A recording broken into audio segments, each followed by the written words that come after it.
John Amores.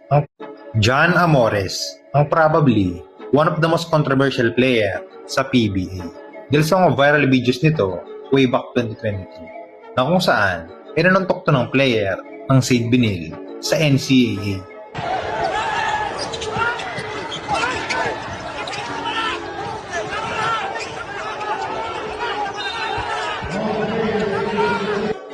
Kaya naman sa video na to mga idol, muli nating balikan ang pagbangon ng ating bida. Si John Anthony Amores ay tubong pagsanhan, Laguna. At gaya ng ibang mga atleta, bata pa lamang to na magsimulang mahumali sa basketball. Kaya naman sa kanyang murang edad, maaga itong nabatak sa paglalaro. Kaya naman hindi kinalaunan ay naging varsity ito ng Jose Rizal University, na kung saan ay nakapaglaro ito sa Milko Skills at Pinoy Liga Cup. Nagpatuloy ang magandang performance ng batang Amores hanggang sa tuluyan ng mahinog at mapabilang sa JRU Heavy Bombers upang makapaglaro sa NCAA. At dito nga mga idol ay naging maganda naman ang performance ni Amores. Isang silidong shooting guard na may magandang perimeter defense. Kaya naman pa offense at depensa ay talagang maaasahan dahil sa angas nito sa laro at hustle nitong dala. Kaya naman sa season 98 ng NCAA mga idol ay nag-average ito ng 9 points per game na may 4.3 rebounds at 1.2 assists per game sa loob ng 13 games. Isang dissenting stats para sa isang role player. Nakalimitang di nasulat sa papel ang mga naaambag nito sa game. And fast forward tayo mga idol sa taong 2022 na kung saan ay nangyari na nga ang biggest brawl sa NCAA. Matapos manapak ng 2 o 3 player si John Amores. Gumawa ng malaking ingay ang panuntok ni Amores na nagresulta sa pagkatanggal nito sa lineup ng JRU. Pero matapos ang ilang buwan mga idol, ay muling bumangon ang ating bida. Matapos mabigyan ng pagkakataon ng Zamboanga Valientes para makapaglaro sa Bismin Cup at ABL.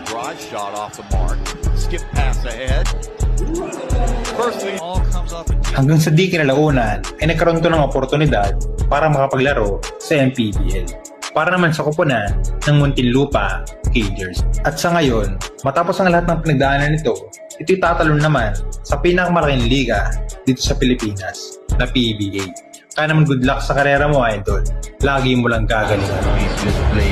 He's actually playing pretty well there. So hopefully, he will make the most of this opportunity. Hopefully, he can find a spot here sa North 14. Yung attempted murder ang PBA player na si John Amores matapos umanong barilin ang nakaaway sa basketball sa Laguna.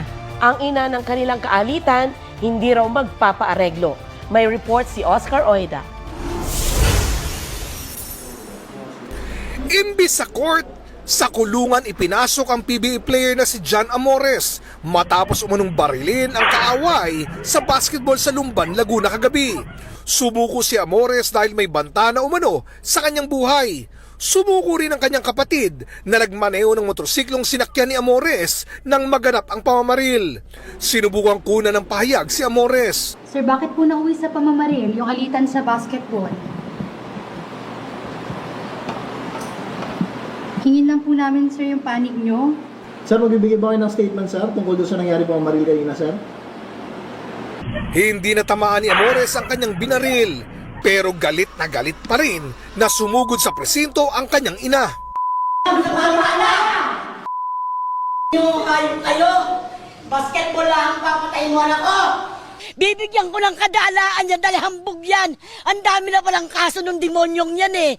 Mayabang talaga. Hindi sa akin madadala yan. Tutuluyan ko yan. Hindi ako papayag na ganyan yung gagawin niya. Hindi ako nagpalaki ng mga anak ko para patayin lang niya. Kung yung iba naaareglo niya ako, hindi. Pagagalisin kong buong katawan niya doon sa kulungan. Ayon sa mga pulis, dumayo lang sa barangay Salak ang magkapatid na Amores para maglaro ng basketball na may pustang 4,000 piso. Meron silang tawag na hindi na pagkasunduan. Naghamunan nga ng suntukan, umabot sila sa barangay May Talang at doon sila nagpang-abot. Naghamunan uli ng another na suntukan. Then si John Amores ay may dala ng baril at pinaputukan na yung ating victim. Hindi naman nagkalapatan. Siguro nagkagirian lang, ganun. Pagka ilang minuto, naawat. Akala ko tapos na. Na-inquest na ang magkapatid na Amores. Naharap sa kasong attempted murder ang PBA player. Accessory naman dito ang kanyang kapatid. Nalulungkot ang pamunuan ng PBA sa nangyari. Di raw sila magkokomento habang gumugulong ang investigasyon ng pulisya. 2022, napaaway rin si Amores ng suntukin ng manlalaro ng nakalabang universidad. Nakipag-areglo ang pamilya ng biktima ng binaril ng PBA player na si John Amores sa Lumban, Laguna. Dahil sa gulo, ipagbabawal na raw maglaro ng basketball ang mga dayo sa pinangyarihang barangay. Nasa frontline ng balitang yan si Rainiel Pawit. Sa kuhang ito ng CCTV sa Lumban, Laguna kahapon, makikita ang isang motorsiklo na huminto sa gitna ng kalsada. Bumaba ang angkas sa kahinabol ang isang lalaki at nagpaputok ng baril. Tumakbo ang gunman at sumunod naman ang rider, saka sila sabay na tumakas. Ang lalaking namaril sa video kinilalang si John Amores na player ng PBA team na Northport Batangpier. Kapatid naman niya ang nagmaneho ng motor. Maswerteng hindi tinamaan ng bala ang target ni Amores na si alias Lee. Sa cellphone video namang ito nakuha bago ang pamamaril, makikitang nagkakainitan na sina Amores at iba pang lalaki. Pilit pang nilapitan ng isang lalaki si Amores habang umawat naman ang iba. Kalaunan umalis na ang magkapatid na Amores sakay ng motor. Base sa investigasyon, pikunan sa basketball ang dahilan ng pamamaril. Dito sa basketball court na ito sa Barangay Salak, nagsimulang nagkainitan si Lee at John dahil lamang umano yan sa isang tawag na foul na hindi nagustuhan ni John.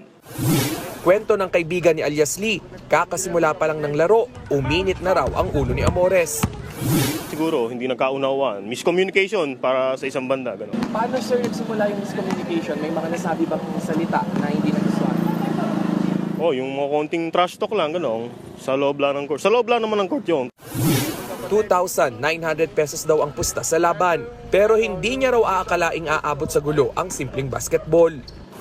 Kaibigan din namin sila yun. Mga teammate din namin sa basketball sa Intertown. Kalaban, kakampi. Ayon naman sa isang nakapanood ng laro, tila may binubunot na raw sa bag si Amores habang paalis pa lang ng court. Bago siya umangkas, kinuha muna niya yung bag niya at alam ko, may kargada yon pagka ganun. Dahil sa nangyari, bubuo ng ordinansa ang barangay upang salain ang mga naglalaro sa kanilang lugar. Lehitimong Tigalumban na lang ang gagamitin kong maglalaro dito, hindi na yung mga tiga-ibang bayan. Para saka iwasan yung pagpupustahan. Kaninang madaling araw, sumuko sa mga pulis ang magkapatid na Amores. Sumailalim na rin sila sa inquest proceeding. Nag-voluntary surrender po siya dito sa ating station dahil nagkakaroon na nga rin daw po ng threat sa kanilang buhay, sa kanila pareho. So, napag-isipan po nila at napag-desisyonan nila na dito na lang po sumuko sa police station. Hindi nagbigay ng pahayag ang magkapatid na Amores na naharap sa reklamong attempted murder. Hindi rin nagbigay ng pahayag ang pamilya ng biktima, pero desidido raw silang ituloy ang kaso laban kay Amores. Tumanggi ring magkomento si PBA Commissioner Willie Marcial dahil gumugulong na raw ang investigasyon ng mga pulis, pero ikinalulungkot daw nila ang insidenteng kinasangkutan ni Amores.